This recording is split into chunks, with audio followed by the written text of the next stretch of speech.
Today is a blessed day, for our Saviour is returning to us on this day.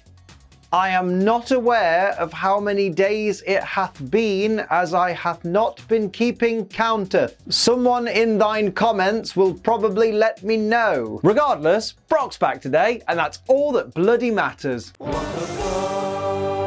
As our heroes arrive in Pallet Town to start off the episode, we get this direct quote from Tracy. "I can't wait to meet the famous Professor Oak." Mate, you've already met him. Look, here you are in the second movie, face to face with Professor Oak. Not to mention, you've literally spoken to Professor Oak over the video phone, even introducing yourselves to each other and discussing your tired old Scyther. Imagine forgetting you've met your hero. Tracy is a fake fan. Pass it on. Tracy wonders which of his sketches Professor Oak would like the most and considers going through all of his sketchbooks to pick out the best ones. I won't bother, they're all shit. Tracy mate, you do know cameras exist in this world, right? I'm pretty sure Professor Oak would prefer photos of Pokemon than some loser's Scratchy Doodles. Scratchy Doodles is also a fantastic name for a cat, so you're welcome. When Ash walks into his house, the first person he sees is Brock. And with that, the world is finally at peace, as the wrong of removing Brock from our lives has finally been righted. Praise be to Yevon. But also, Brock mate, why are you at Ash's house? If you're back from Professor Ivy's, the least you could do is nip over to Pewter City and check on your 9 brothers and sisters. Brock introduces himself to Tracy and offers him some tea. I do hope you know you're probably going to have to introduce yourself again at some point, Brock. We learned today that Tracy doesn't do so well with remembering people he's literally met. Now, I have to be really careful here, because every time Professor Ivy is mentioned, Brock reacts like this, curling up into a ball and groaning about hearing that name. As someone who suffers with depression, I'm not going to stand here and mock mental illness of any kind, and this 100% seems to me like a trauma response. Like, I get that that's pretty dark for a kid's show, but I did say originally when Brock agreed to stay with Professor Ivy that it was very weird that a grown woman would just happily accept a 15-year-old boy deciding to live at her house so far away from all the people he knows. I personally believe that something happened between Brock and Professor Ivy that either Brock wasn't ready for or that just made him feel really uncomfortable, and that's why he has such an adverse reaction to hearing her name, and nothing about that is funny. Hell, for all we know, he didn't even tell Professor Ivy he was leaving. He may have just run away. Alternatively, there's a bunch of rumors online that the reason Brock and Ivy didn't work out is because Ivy was a lesbian, and that's because supposedly Takeshi Shudo, who was at one point the head writer for Pokemon, said that that was the case. However, since nobody seems to be able to produce the evidence that he said that, other than people saying that he said it, I'm gonna call BS on that one. And let's be real, if Brock got rejected by a woman who said, "Sorry, I'm only into women," and that rejection hit him so much harder than any other rejection that he's ever had, to the point where just hearing her name makes him basically go, "Oh, no, not the lesbian," then that really wouldn't be very LGBTQIA+ of Brock, would it? And personally, I like to think Brock's above being a bigot. Nah, hopefully this is just a case of Brock shooting his shot and Professor Ivy saying, "Ew, no, I'm an adult. I thought you were just staying here to help with chores and stuff. You have properly got the wrong idea here, mate." And that these episodes are just Brock being overly dramatic because he embarrassed himself. But at the same time, just in case this is one day revealed by the writers to actually be a trauma response, let's avoid poking fun at the lad, at least for this stuff. I mean, he was briefly replaced by Tracy. Surely he's been through enough. Delia Ketchum completely sidesteps Ash to say welcome home to Pikachu. Wow, Ash's mum is as big an arsehole as mine. Who knew? Misty asks Delia how long Brock's been there, and Delia starts her flashback with, "It was a hot, muggy evening about a week ago." So a week then. He's been there a week. There you go then, Delia. You've answered the question. Don't worry about the flashback. We don't need it now. During the flashback, Delia and Mimey step on Brock a bunch of times. Like, they literally walk in circles on top of his body, with him yelling out in pain multiple times. You honestly can't tell me they didn't realize what they were doing to this person who, at least at that point, they didn't know they knew. Delia and Mimey apparently enjoy beating up random homeless people. Pass it on. Also, the fact that Brock is sleeping outside in the tall grass suggests he definitely ran away from Professor Ivy. Otherwise, he'd have at least had some kind of transport sorted out, wouldn't he? Here's hoping we never see Professor Ivy again, because apparently she's a garbage person. Now, if you're not a garbage person, hit the like button, share this video on social media, and leave a lovely comment down below. And if you can't think of a lovely comment, leave something generic like Brock. deserved better. Or just comment the name of the secret Pokemon I've hidden somewhere in the video. And if you're new here, please subscribe and turn on all notifications so you never miss an episode of Pokemon WTF Moments or Siri Battles or Metromania or anything on the channel. We are currently at 1.75 million subscribers, and I know it doesn't look like that right now, but if you subscribe today, maybe YouTube will add the extra 0. And of course, don't forget to join my Twitch streams, otherwise you'll miss out on stuff like this. Ponyta, where's Ponyta? You got this. Oh! What? Oh, Bonnier is evolving. Well done. Oh, my Ponyta went. It's over, Anakin! I have the high ground!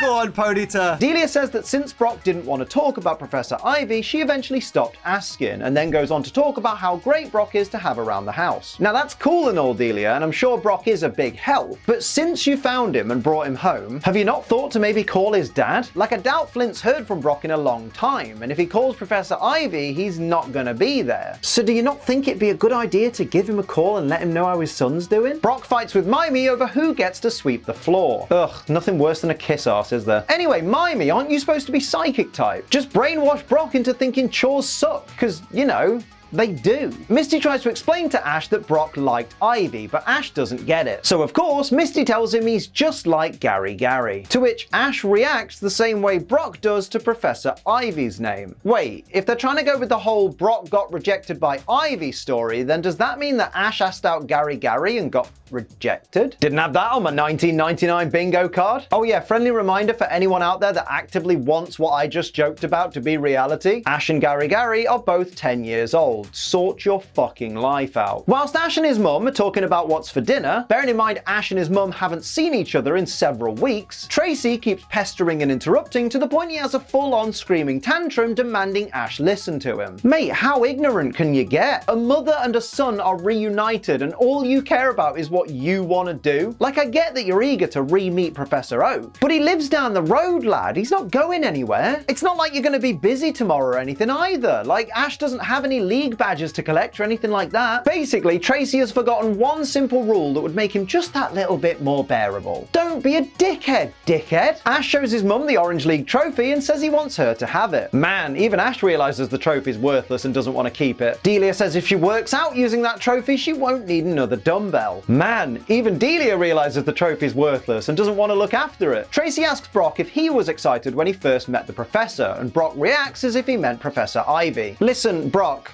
I'm trying to cut you a lot of slack, but you need to understand. There are probably thousands of people with the title of Professor, so as a general rule of thumb, I think it's safe to assume that they're not likely to be talking about Professor Ivy. Like, Pokemon Professor is a really common job title in this universe. Direct quote from James. Hey look, that older twerp that used to hang around with the younger twerps is back again. Mate, just say Brock. Like, you definitely know his name. He's a gym leader in the region you live in. It doesn't make you sound cool pretending not to know him. Oh, okay, so Delia does display the Orange League trophy right on top of the TV. So then why did she pretend to Ash like she was going to use it as gym equipment? Delia Ketchum is a master of mind games? Confirmed? Direct quote from Tracy upon seeing Professor Oak. He's really real! Yes, mate, of course he is. You've met him before and talked to him over the video phone multiple times. Seriously, someone should take Tracy for a CAT scan. Something's not right. Ash and friends catch Oak in the middle of muck forcing its affections on him. Nice to see that relationship still going strong. Whilst this is going on, Tracy explains to Oak that he's a Pokemon watcher, so he observes Pokemon behavior like Oak does. Mate, this is Samuel goddamn Oak, renowned Pokemon professor. Do you really think Professor Oak wouldn't know what a Pokemon watcher is and would need you to explain it? I thought this guy was meant to be your hero. Why are you talking to him like he's an idiot? Oak tells Brock that Professor Ivy sends her best regards. That absolute bitch. Acting like everything's normal and playing nicey nice to her and Brock's mutual friends. I think we've all known toxic people like this at certain points of our lives, and those people can absolutely rot. After Ash finally hands Oak the GS ball, Oak sticks it on a random shelf in the Pokemon storage room. Yeah, no extra security or anything. Mate, it's like you want that thing to get stolen. Seriously though, shouldn't you stick it in a safe or something? I thought it was meant to be rare. Ash sends out the Tauros he used in the Orange League to be back with the other 29 he owns. But hang on, why did he choose to use the tiniest one he owns for the Orange League? Like, some of those others are practically alpha Tauros if we're going to use Hisui-isms. Shouldn't you have used one of those? I guess it doesn't matter too much because he did still win, but still, Ash is a numpty.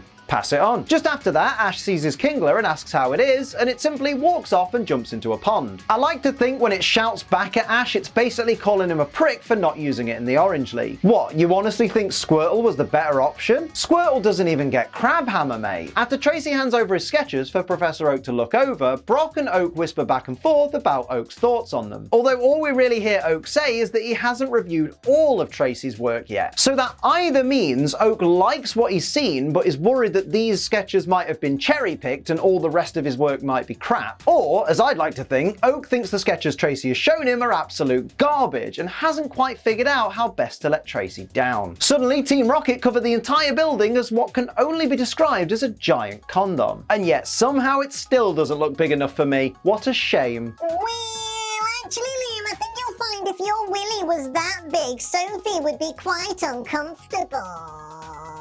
Uncomfortable? If it was that big, she'd be dead. I feel bad for James here. Meowth says that Ash and friends won't be happy campers when they see that tent. Jessie says Pikachu won't get away now they've got the place covered. And James simply says, Neither will those other Pokemon. wait, why didn't James get a pun? Couldn't he think of one? That's gotta be embarrassing. Honestly, I never thought we'd see a day where James is the least witty member of Team Rocket. Listen, I don't know what it is, but something about this particular picture of Omastar looks to me like someone has tried to draw Omastar in Futurama's art style. Let me know if you see it too. And in return, I'll let you know about GFuel! That's right, it's time to talk about GFuel, the energy formula with barely any calories and zero sugar and a whole heap of wonderful flavors like raspberry iced tea that I'm drinking today, and oh my lord, what a flavor they've given us. I love iced tea based flavors, and this one has my favorite damn fruit. Don't tell me it's not fruit, don't care if it's a berry or whatever. Raspberry is my jam. It's the superior fruit, even if it's not. Maybe it is. I don't care what it is. All I know is it's absolutely amazing as an iced tea flavor of GFuel. Oh, chef's kiss, it is beautiful. Oh, that is absolutely in my top 10. That is so good. Remember, if you use the code ACE when you buy GFuel, you'll save 10% of your order and be supporting this channel at the same time. Thank you very much to everybody that regularly uses code ACE. It helps us out so incredibly much. Remember though, GFuel is for over 18s only because children don't need to be anywhere near caffeine. They're annoying enough as it is, and because it contains caffeine, drink it responsibly. Don't be a dickhead. Just a reminder that these might just be the stupidest people in the entire Pokemon world. Two familiar voices are reciting the Team Rocket motto right now. A motto they've heard so many times, I reckon they could recognize it if it was being recited in French or in Hindi. And what do? They stand there, jaws agape, clapping for it. Mate, how are they not wise to Team Rocket's bollocks at this point? Surely their first instinct on seeing something that looks kind of out of place, like an unannounced circus in Oak's front yard, should be, what if this is Team Rocket? Come on guys, use your noodles. Again, I don't want to make fun of Brock's trauma response, but stealing James's Paracel and climbing to the middle of Team Rocket's tightrope just because Meowth mentioned Professor Ivy might just be a little bit of an overreaction. Honestly, at this point, I think Brock just needs a cuddle. Therapy too, obviously. But then again, I believe everybody would benefit from going to therapy at some point in their lives, whether they feel they have a mental illness or not. Like if I had any free time at all, I would 100% go to therapy. I think it can do a world of good for everyone. But in Brock's case, I think just a hug would really help him out right now. Ash's Muck acts like it wants to battle, and after Jessie sends out Lickitung, Muck rushes past Lickitung to go grind on Jessie. Muck is a pervert. Pass it on. Also, direct quote from Oak. That Muck loves humans, and it's not too particular what kind. Ash's Muck is apparently pansexual. Pass it on. I would commend Pokemon for a bit of pansexual representation, but I don't think a giant puddle of slime whose name is Come Backwards is the kind of representation anyone would want. Direct quote from James after Muck is unharmed by Victory Bell's Razor Leaf. Razor Leaf just couldn't cut it. Of course it couldn't. It's a grass type move. Muck resists it. Come on, mate. This is basic Pokemon battling. James simply tells Victory Bell to get stuck in, which is weird, because he's supposed to be telling Victory Bell to use Double Edge according to the Japanese dub, but my guess here is that the English writers took one look at what actually happens and went, It doesn't even look like it's using a move, let alone Double Edge. James tells Victory Bell to use Poison Powder, and Ash tells Muck to use Poison Gas. Oh, come on, lads. What part of you can't poison a poison type do you guys not understand? Oh no? Apparently you can. Mate, how crap is James's Victory Bell if it's a poison type that can actually be poisoned? Team Rocket are shocked to find Muck enjoys being licked by Lickitung.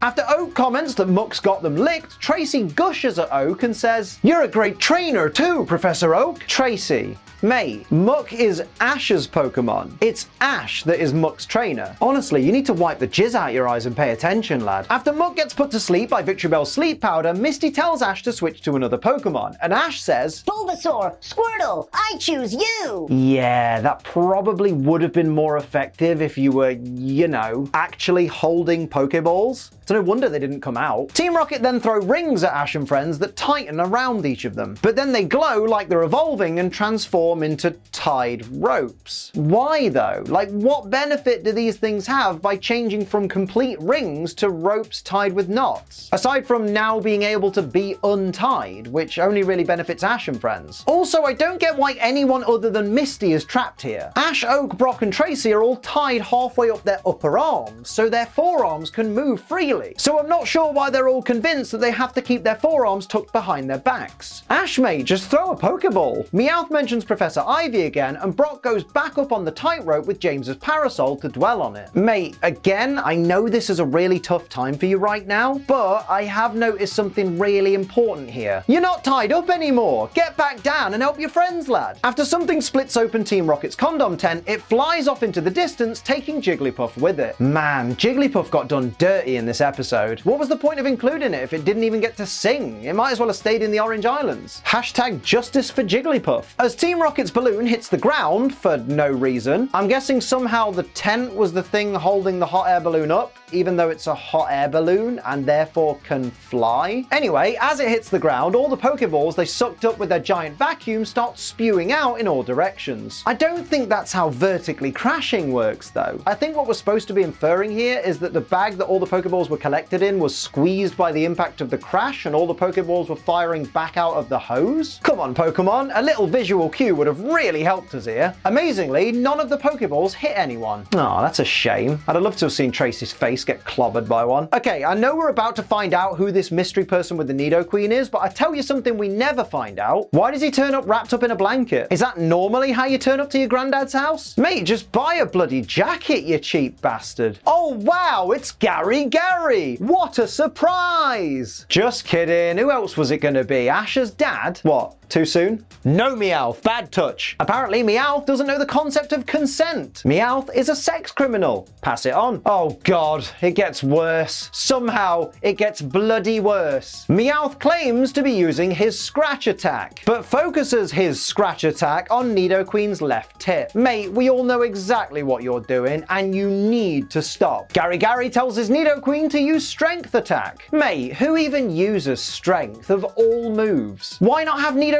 use body slam like a normal person? At least that has a chance to paralyze. The episode ends with Ash challenging Gary to a battle, which is awesome. We finally get Ash versus Gary. And I, for one, can't believe it's taken 116 episodes, 118 if you count those 2 episodes that randomly don't have episode numbers, and 2 movies to finally see these 2 throw down. But that just makes it a WTF moment in itself. Ash versus Gary is actually happening. Let's just hope it doesn't have some lame stipulation. You know, like, oh, they can only use 1 Pokemon each. Wait, what? So those are my WTF moments of Pokemon Season 2, Episode 35, a tense situation. Let me know your favorites and any that I might have missed down in the comments below. Don't forget to like, share, and subscribe. Head to twitch.tv/AceTrainLiam for all of my live streams and use code ACE for money off GFuel. But until next time, I'm Ace Trainer Liam. Keep on training.